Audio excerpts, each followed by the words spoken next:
It was the 21st of December 2013 that I had the most amazing, incredible, exhausting, but most rewarding day of my entire life. It was life-changing, and that was the day that my son was born, Connor Samuelu Selwyn Amuimuia.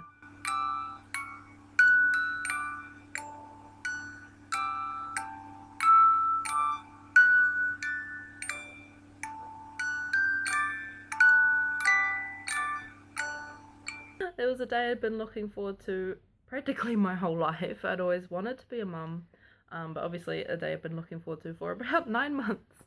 Yeah, it was incredible. But actually, my birth and labour story starts the day before, because I started having like cramps kind of thing going on all through the early morning.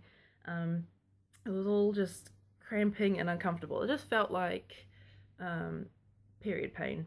Went to the bathroom and such and noticed, blood, kind of mucusy stuff. Sorry about TMI, but yeah, basically it was my what they call it, mucus plug or bloody show in my underwear.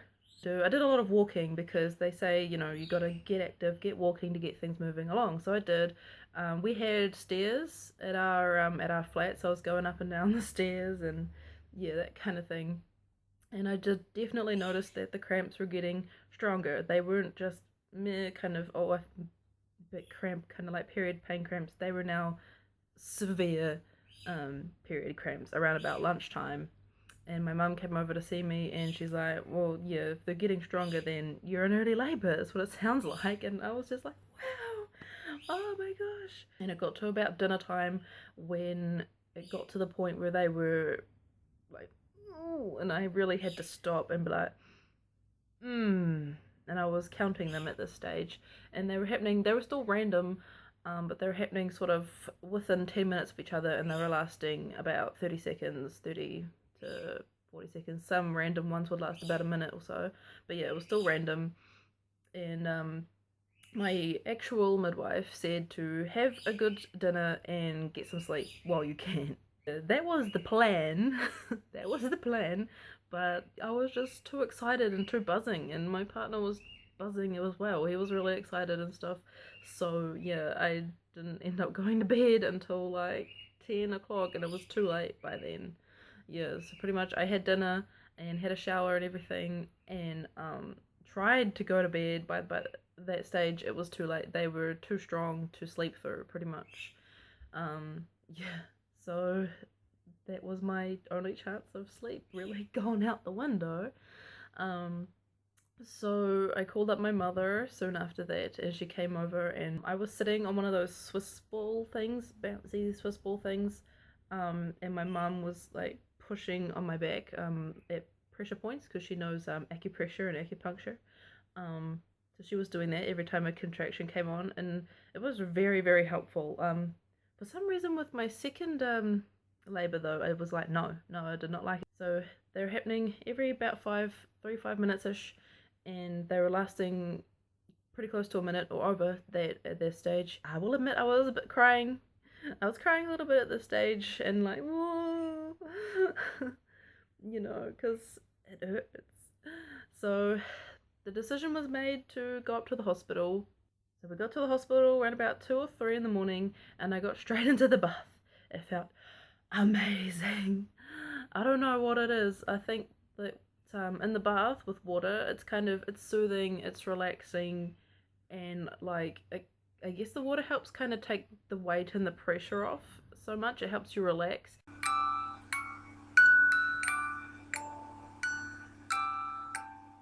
I was in the bath for quite a while, like a while, and yeah, not much was happening. By this stage though, I was on the gas, yeah, gas and air. So they have a little portable gas thing, and I was, every time, just before you feel a contraction coming, you go for that gas and you go for gold. You go for gold, girl, because that gas is amazing. I could not have like endured labor without that. Okay, that stuff's amazing. I cannot say enough how amazing that was for me. You know, they get you to like go to the toilet and things like that every hour or so to, you know, flush yourself out, try and move your bowels if you haven't already, because the pressure of baby as well should kind of help expel everything anyway, like out of you before the baby actually comes out. 6 o'clock, my midwife came in to the hospital and, you know, did the old finger thing to see how far dilated I was, and I think I was only like 4 centimeters. It's like, really? So that was like established labor. So we just potted along and waited until about 10, and I was then 6 centimeters. This is 10 in the morning, sorry, and I was about 6 centimeters or so. Yes, and so the progress was quite slow, considering the amount of like pain I was in and the contractions and what the contractions were doing. So that was crazy. So I was like, at 6 centimeters, the contractions had sort of slowed down. So we decided to go for a bit of a walk around the maternity ward. So there I was with my portable gas and the robe, you know, the hospital gowns, so sexy, humongous belly, waddling around the maternity ward with my mum and my partner. Good times, good times. And then we were assessed again, I'll say assessed, and still nothing. I was still only 6 centimeters. Like, what is going on? So the decision was made that if still nothing was going on, they were going to break my waters. What time was this? At around 3. And yes, around about 3 or so-ish, o'clock-ish. I'm not really sure. I wasn't even aware of time or anything. But yeah, then the decision was made to break my waters. In the hope of, you know, getting things moving and to get me dilated further. And still nothing. Still nothing. A few hours later, still nothing. So I'm exhausted by this point. Everyone's exhausted. The contractions are still happening, but, you know, they're not so much getting more intense, if you know what I mean. They're sort of staying, it's still pretty intense at this stage. They're happening every 3 or 5 minutes, and they're lasting pretty long, and it's, man, and I'm just breathing this gas, so I'm high, just high as a kite, and yeah, it's just, we'd done all this stuff, we'd done the bath, we'd done moving around, we'd done the gas, we'd broken my waters, and just nothing. We weren't getting any further than 6 centimeters, so the decision was then made to have an epidural. Like, one, I'm exhausted by this stage and nothing's happening. Thankfully though, Bubs was doing fine. They keep monitoring, obviously, the heartbeat with the little what's the word? I can't think of the word right now, but you know what they are. And they put it on the belly, and so he was being monitored that whole time, and his heart rate was fine. So that's why we didn't go for a cesarean, by the way, because he was fine the whole time. But yeah, nothing was moving along, and it had been hours and hours. So yeah, it was time to try an epidural. So I had an epidural, not so much for the pain, but more to try and get things moving, because it was crazy. Nothing was happening. Have I said that already? Like I said, I was as high as a kite, so it didn't hurt at all. They just told me to, you sign all the forms, whatever, so your back is arched. So then they stick the needles into you, and then it's great. It's great. It was a self-administered epidural, so you gotta push the button, and I kept forgetting to push the button. My mum and my partner were like, do you want to push the button? Do you want to push the button? Yeah, so once you've been epiduraled, once you've had an epidural, you can't move. You can't get up anymore. So you've got, you know, all the monitoring things strapped to your belly. I had the saline, is that what it is, in my arm. It did the trick. And things started moving along pretty quickly after that. And I'm like, why didn't we do this sooner? So at this stage, I was feeling immense pressure in my bum. I think it would have been around 7 or 8 o'clock. And it was, very, very, it's like a bowling ball in your groin area. So obviously the next stage is to try and push. Yeah, I don't know, the epidural did not take too much pain away. Like I said, it was self-administered with a little button, but yeah, I still felt a lot of pain going on. It was a huge pressure in your butt and groin and vaginal area, your whole pelvis area. And yeah, it would have been around about 8 o'clock that this whole pressure thing was going on.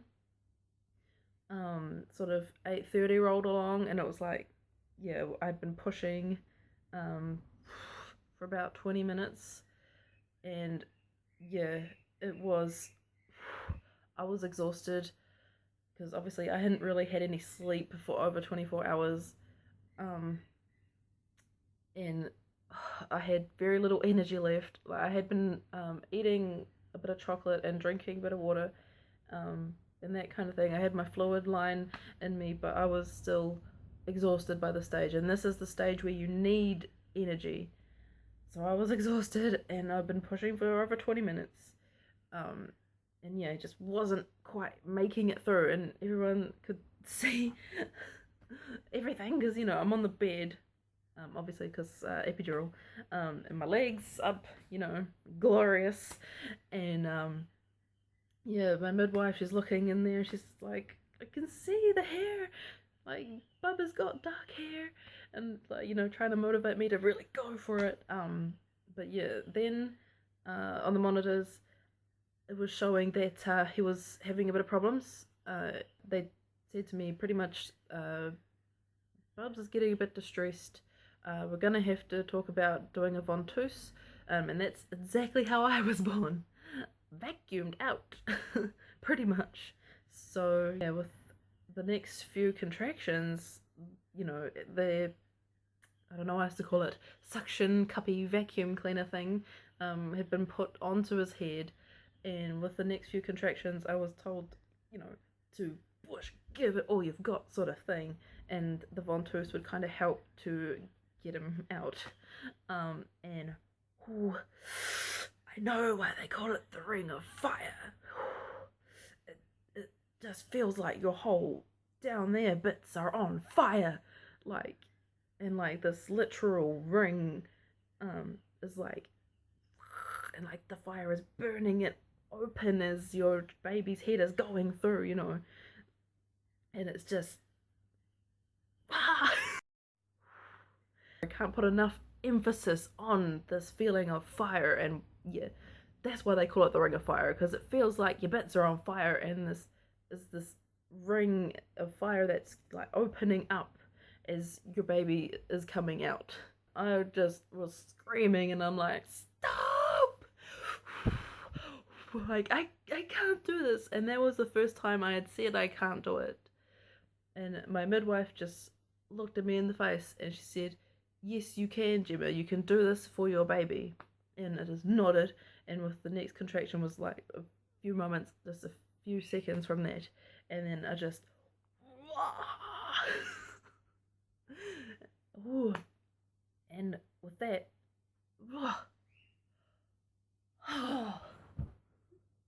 my partner was here, and I was obviously like squeezing the hell out of his hand, and they told him, like, what have you got? What have you got? And he goes, he's smiling, he's beaming, and he's going, it's a boy. Oh my gosh. Yeah, that relief. And he was crying, and it's the most beautiful sound ever in the world. The crying and the relief that he's here and he's healthy, he's fine, and it's over.